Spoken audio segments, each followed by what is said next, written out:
আপনি ওই বন্ধুদের চাইতে অনেক সুখে থাকবেন ইনশাআল্লাহ। ওরা যত সুখে থাকুক, ওরা নিজেদেরকে চোর হিসাবেই জানে। চোর কখনো নিজেকে ভালো মানুষ, চোর হাজি সাহেব হয়ে গেলে সবাই হাজি সাহেব বলে, নারায় তাক বিদ্যায় ঠিক আছে, কিন্তু সে নিজে জানে সে বাটপার, চোর, তিন চোর, গম চোর, চাল চোর, ডাইল চোর। ঠিক না ভাই? ঠিক। বিভিন্ন ভাবে চুরিদারি করছে সে। আরে ভাই, আপনি বড়লোক হইয়া 2 নম্বর পথে কামায়া গাড়ি বাড়ি করলেন, বউ বাচ্চারা আয়েস ফুর্তি করলো, আত্মীয় স্বজন আয়েস ফুর্তি করলো, কবরের হিসাব, আখরাত হিসাব কিন্তু আপনাকে দিতে হবে, ঠিক না? আরে কবরেরটা তো বাকি, নগরটাতে আসেন। তারা মোজ মাস্তি করবে, মনে করবে কি আমার বাপে এত কিছু কামাই করছে, আমার স্বামী এত কিছু আনছে, আমার শ্বশুর, আমার দাদা এত কিছু আনছে। তারা আপনাকে অনেক বেশি বাহবা দিবে, আপনাকে বলা হবে যে সফল, অমুকের ছেলেটা অনেক কিছু ঘটাইছে। এই বেটা যে আস্ত একটা চোর, দুর্নীতিবাজ, 2 নম্বর, এটা অন্য মানুষরা জানে না, সবাই তারা ভালো বলতেছে। সে নিজের ভেতরে মন থেকে কিন্তু আগুন, অপরাধ বোধের একটা আগুন আছে, কিন্তু সে জানবে যে হায় রে হুজুর আমার এত জোরে হাজি সাহেব কয়, আমি যে কত বড় ডাকাত, কত মানুষের যে কষ্ট করে দিয়ে কত মানুষের হক মেরে টাকা আনছি, এটা তো সে জানবে। আসল সুখ কি শরীরের সুখ না মনের সুখ? একজনের মনে অশান্তি আছে, উপর দিয়ে এসি বাতাসে শরীর ঠান্ডা করছে, মন ঠান্ডা হবে কোনোদিন? নবী করিম সাল্লাল্লাহু আলাইহি সাল্লাম এই কথাটাই বলছেন, আল গিনা গিনান নাফস। আসল ধনী সে যার মনের দিক থেকে কি ধনী। এই জন্য হিম্মত রাখবেন যে সব চোর বাটপারের মধ্যে আমি সৎ থাকবো। আমার পরিবারের লোকজন ডাল ভাত খেয়ে মানুষ হবে, কিন্তু আমার বুকে বল থাকবে আমি সৎ। প্রত্যেকটা পয়সা আমার টন টন করে বাজালে বাঁচবে ইনশাআল্লাহ। চেষ্টা করা যাবে না? আল্লাহ আমাদের তৌফিক দান করুন। বাবা হালাল হারাম মিশ্রিত অর্থ দিয়ে বাড়ি নির্মাণ করলে, সন্তানদের উক্ত বাড়িতে বসবাস করলে তার ভাড়া ভোগ করলে কি হালাল হবে কিনা? ওই যে আগে উত্তর দিয়েছি সেটাই। আমার প্রশ্ন, মসজিদ কি আল্লাহর ঘর? আর কাউকে কি শায়েখ বলা যাবে? এটা কি হারাম? এ ব্যাপারে জানতে চাই। শায়েখ নাকি শাইখ? ভাইরে, শায়েখ শাইখ দুইটার যে কোনো একটা বললেই হয়ে যাবে। আরবির উচ্চারণ বাংলায় হুবহু একেবারে মিলানো যাবে না। আর এখানে এমন কোনো অক্ষর নাই যে শায়েখের জায়গায় শাইখ হলে, শাইখের জায়গায় শায়েখ হলে অর্থ পরিবর্তন হবে, এমন কিছু নেই। দুইটা যে কোনোটা বলতে পারেন। শায়েখ বলা যাবে কিনা? যাবে। ভাই, শায়েখ শব্দের মূল অর্থ হলো বুড়া। শায়েখ শব্দের অর্থ কি মূলত? বৃদ্ধ, বৃদ্ধ, মুরব্বী, বয়স্ক, এটা হলো মূল অর্থ। এখন আরাবিয়ানরা আরব দেশগুলোতে শায়েখ বলে সম্মান করে, সেটা জোয়ান হলেও। অর্থাৎ শব্দের অর্থ যাই হোক, ওইটা ব্যবহারটা হয়ে গেছে এখন সম্মানজনক ব্যক্তিদের জন্য শায়েখ, বিশেষ করে আলেমদেরকে বলে। আমাকে অনেকে বলে যে আপনি শায়েখ হলেন কোত্থেকে, আবার কিভাবে শায়েখ হয়ে গেলেন? আপনার বংশ কি শেখ বংশ নেই? আমি বলি যে আমার বংশ আসলে শেখ বংশ না। যেহেতু আমি 10 বছর সৌদি আরবে ছিলাম, ওই 10 বছর সৌদি আরবে থাকাকালীন সময় সেখানে আলেমদেরকে শেখ বলে সম্বোধন করা হয়। এই 10 বছর ধরে শেখ বলতে বলতে মানুষের নাম উঠে গেছে। এটা কোনো আমার বাপ দাদা রাখছে, আমি নিজে লাগাইছি, এরকম কিছু না, বলতে বলতে হয়ে গেছে। এখন যদি ওইটা বাদ দিয়েও বলি, তারপরও মানুষ ওইটা সহই বলবে। এটা পরিচিতি হয়ে গেছে, এটা বলাতে কোনো অসুবিধা নাই। আবার মাওলানা বলতেও কোনো অসুবিধা নেই। মাওলানা এটা বলা যাবে কিনা, এটা নিয়ে আমাদের অনেক ভাই আছেন, খুব বাড়াবাড়ি করেন। আরে ভাই, মাওলা শব্দের অনেক অর্থ আছে, মাওলা শব্দের বহু অর্থ আছে। মাওলা শব্দের অর্থ আছে অভিভাবক, মাওলা শব্দের অর্থ আছে বন্ধু, মাওলা শব্দের অর্থ আছে আজাদকৃত দাস, অনেক অর্থ আছে। তো মাওলা শব্দের অর্থ যখন প্রভু হবে, তখন তো আল্লাহকে উদ্দেশ্য হবে। আর মাওলা শব্দের অর্থ যখন অভিভাবক হবে, যিনি আমাকে গাইড করেন, তাহলে সেক্ষেত্রে আমরা যে আলেমদেরকে বলি মাওলানা, মানে তিনি আমাকে গাইড করছেন, আমার অভিভাবক, আমার বন্ধু, এরকম অনেক অর্থ হতে পারে। এগুলো তো দোষের কিছু নাই। ইন্নামাল আমালু বিন্নিয়াত, উদ্দেশ্য কি সেটা দেখতে হবে, কি উদ্দেশ্যে মানুষ এগুলো ব্যবহার করছে। যদি উদ্দেশ্য ভালো হয় তাতে ব্যবহার করতে অসুবিধা নাই।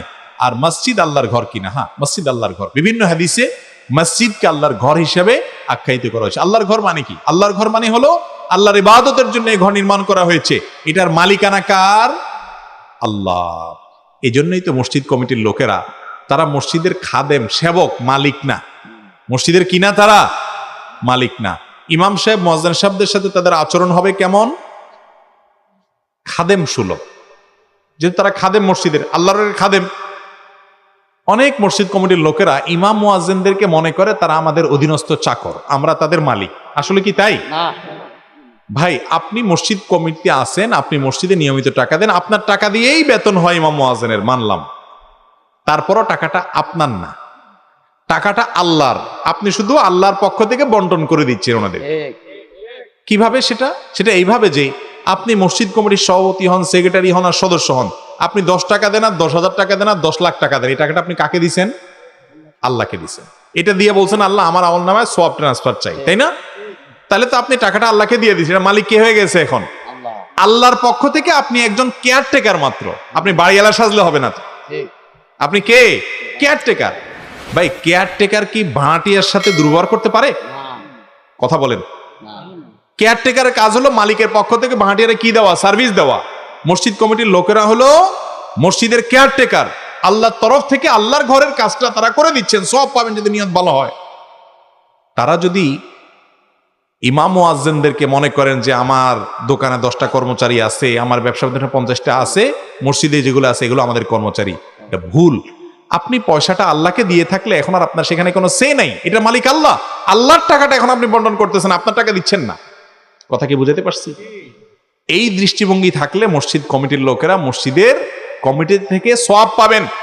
আর যদি দৃষ্টিভঙ্গি থাকে কেয়ারটেকার হয়ে যদি বাড়িওয়ালা সাজেন, তাহলে কিন্তু খবর আছে।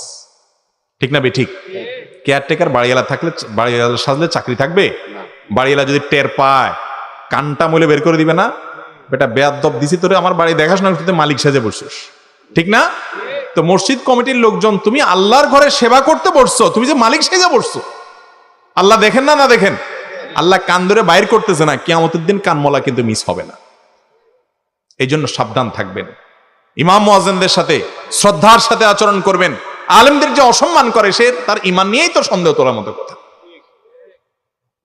আর ইমাম মুয়াজ্জিনরাও নিজেদের সম্মান রাখার মতো কাজকাম করতে হবে। সম্মান নিজে আদায় করে নেওয়ার জন্য নিজেরও দায়িত্ব আছে, সেটাও তারা খেয়াল রাখতে হবে। সব মসজিদ কমিটির দোষ দিলে হবে না। আমি তো যখন সেই 2001 সালে মসজিদে ইমামতি করি ঢাকায়, 1 সালে 2 সাল থেকে, কই আলহামদুলিল্লাহ আমি এত মসজিদে দায়িত্ব পালন করছি, কোনো মসজিদ কমিটির লোকজন দেখি নেই আমার সাথে রাব দিয়ে। 2-1 জন আসছে, তারা আলহামদুলিল্লাহ বোল্ড আউট হয়ে গেছে। কারণ ইমামের মধ্যে যদি আত্মসম্মান বোধ থাকে, ইমাম যদি নিজের দুর্বলতা না থাকে, সে নিজে যদি ওই যে মরা মানুষের আপনার খতম করে টাকা খাওয়ার ধান্দা না থাকে, তাহলে তার যদি দুর্বলতা না থাকে এবং তার যদি ইমানের জোর থাকে এবং বিচক্ষণতা এবং কৌশল থাকে, হেকমা থাকে, সে ইনশাল্লাহ ট্যাকেল দিয়ে দিবে। এতটুকু থাকা উচিত একজন ইমামের, একজন মুয়াজ্জিনের। আল্লাহ তাআলা আমাদের সবাইকে হেদায়েত দান করুন। কোন ব্যক্তি যদি এমন কথা বলে যে যদি আল্লাহ এবং কোরআন সত্য হয় তাহলে আমি আমার বিচার পাবো, এতে ইমানের কতটুকু ক্ষতি হয়? ভাই এখানে বিচার বলতে যদি বোঝানো হয় যে একদিন না একদিন বিচার পাবো, দুনিয়াতে না পাইলেও আখেরাতে পাবো, তাহলে তো এই কথা ঠিক আছে। আর যদি সে দুনিয়ার কোনো কিছুর সাথে আল্লাহর সত্যবাদিতাকে শর্তযুক্ত করে, তাহলে এটা মূর্খতা। এই মূর্খতাটা কুফরি পর্যন্ত চলে যেতে পারে। তোমার দুনিয়াতে বিচার পেলে আল্লাহ সত্য, আল্লাহ কি তোমার বলছে যে এইটাতে দুনিয়াতেই তোমার বিচার করবে? আল্লাহ তাআলা অনেক কিছু আখিরাতের জন্য রেখে দেন। অতএব তুমি আল্লাহকে কেন কন্ডিশন দিচ্ছ? এটা হলো আল্লাহর শানে বেয়াদবির শামিল। এরকম কেউ বললে তিনি ইস্তিগফার করে তওবা করে ফিরে আসতে হবে। প্রাপ্তবয়স্ক ছেলে মেয়ে যদি সাক্ষী রেখে একে আরেকজনকে কবুল করে নেয় তাহলে কি তাদের বিয়ে হয়ে যাবে? যদি বলে আমার মেয়েকে দিলাম। দেখেন, আল্লাহ মাফ করুক, শয়তান যে কতভাবে বিভ্রান্ত করে, এবং এই সমস্ত প্রশ্নগুলো শুনে আমাদের অনেক ভাইরা বলেন এই সমস্ত আলতু ফালতু প্রশ্ন করে। আরে ভাই, আপনার কাছে আলতু ফালতু প্রশ্ন হতে পারে, ওই বেচারার কাছে এই প্রশ্নটা অনেক গুরুত্বপূর্ণ হতে পারে না?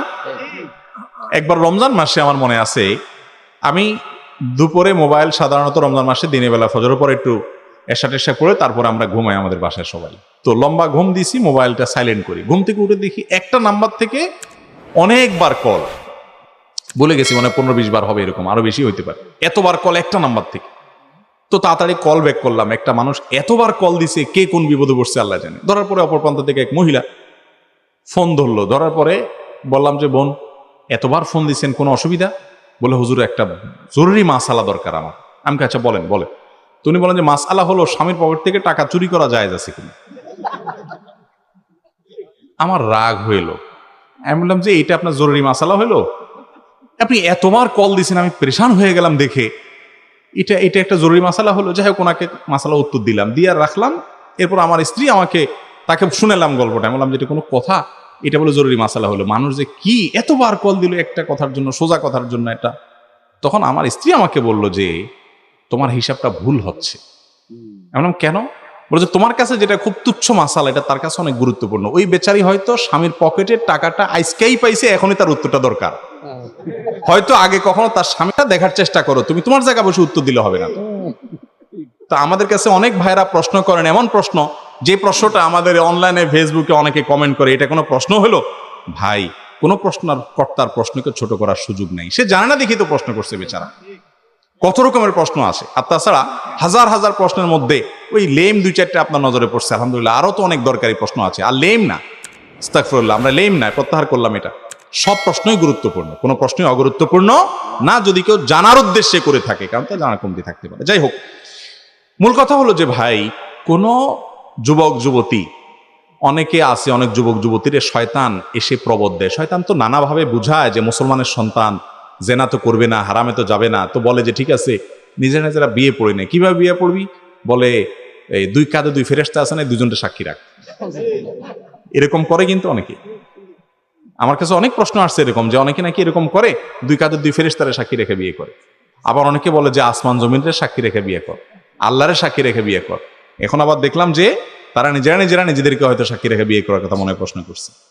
এগুলোতে বিয়ে হবে না।